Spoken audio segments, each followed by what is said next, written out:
Welcome to a quick tutorial on how to manipulate the C-arm in CVOR 1.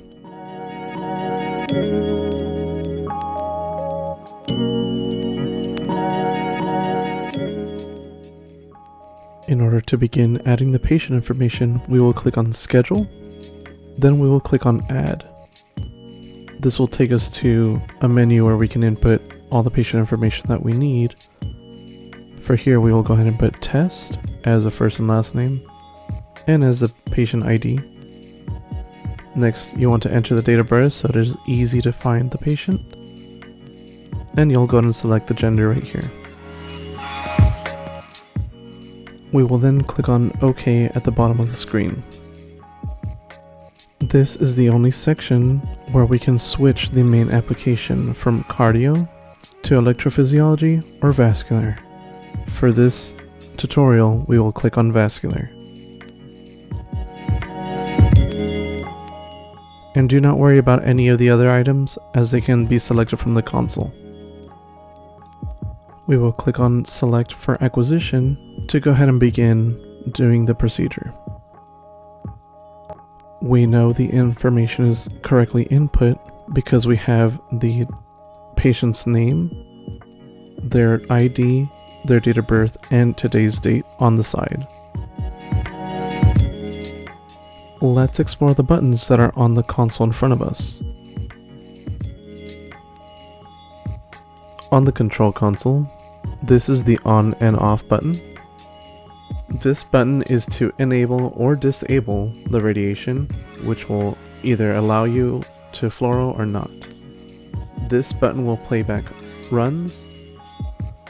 This will select any saved fluoro and alter between saved studies.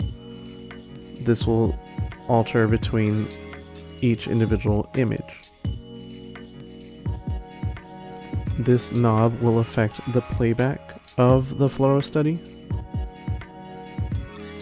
And we don't typically use these buttons unless the surgeon requests us to manipulate the contrast, brightness, or the edge enhancement. Up next, we will observe the control panel that is in the surgical suite and the following buttons. Underneath here is a very important knob. It is important to set the direction of this knob in the correct position prior to starting the surgery. The reason is the same motions up and down will be affected by the way how this knob is placed. We will begin by exploring the left side of the control panel. This particular joystick controls the direction, whether it's forward, backward, left, or right of the entire C-arm.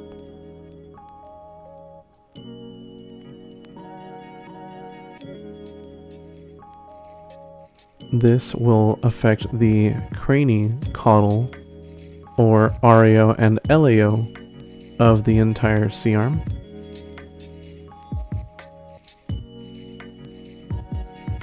This will affect the SID.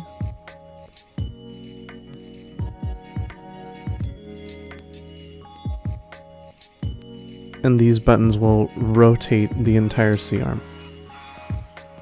We do not mess with the table, as the anesthesiologist will go ahead and take care of that. On this screen, you will notice that as you manipulate the C-arm, the RAO, the crani, the caudal, and the LAO will go ahead and be displayed, as well as the height of the table and any other technical factors that you may need.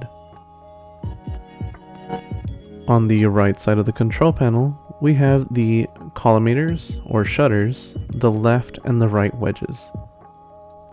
The wedges are like collimators, except they come in from one side, and they will go ahead and actually be able to turn in a diagonal manner. The shutters, after exposing, will actually display where they are collimating prior to the next exposure. Here you have your detector size. It works the opposite as a magnification. The smaller the detector, the more magnified the image is. Here you have your fluoro save button, which will store the last fluoro that was taken.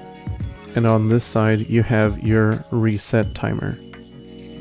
As mentioned earlier in this video, this is where you can go and select from the head, thorax, abdomen, spinal, or peripheral. Again, you cannot change from the vascular to cardiac from this label. You can go ahead and disable or enable x-rays from here.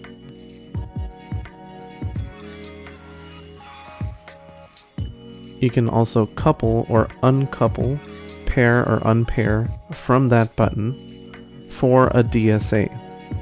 A DSA, or digital subtraction angiography, will go ahead and be used in a vascular case and will require a certain amount of frames per second for a certain amount of time.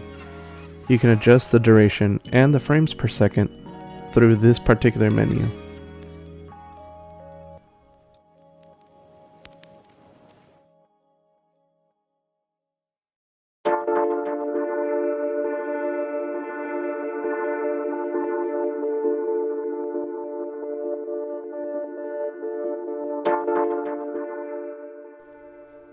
Here are the pedals.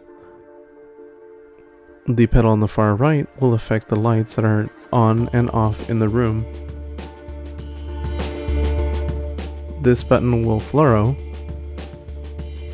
and this button will allow you to perform the DSA, or digital subtraction angiography, or on the vascular setting it'll allow you to perform a high amount of fluoro.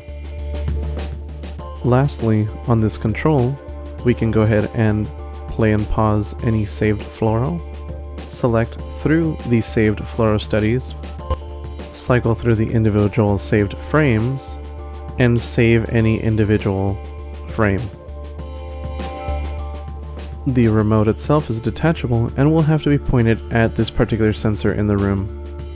As you can see, you can hold it in your hand and control it manually, instead of having to run all the way back to the control panel. Once we are done with the CVOR case, we will go ahead and back the machine up into the corner so that it is out of the way, but it is important not to hit the ECMO machine or the patients and staff. After we are done with the study, we'll go ahead and close the examination, and this will conclude our supplemental video on training in CVOR 1. If you have any final questions, feel free to reach out to your supervisor, as they will be more than happy to assist you with anything that's pending.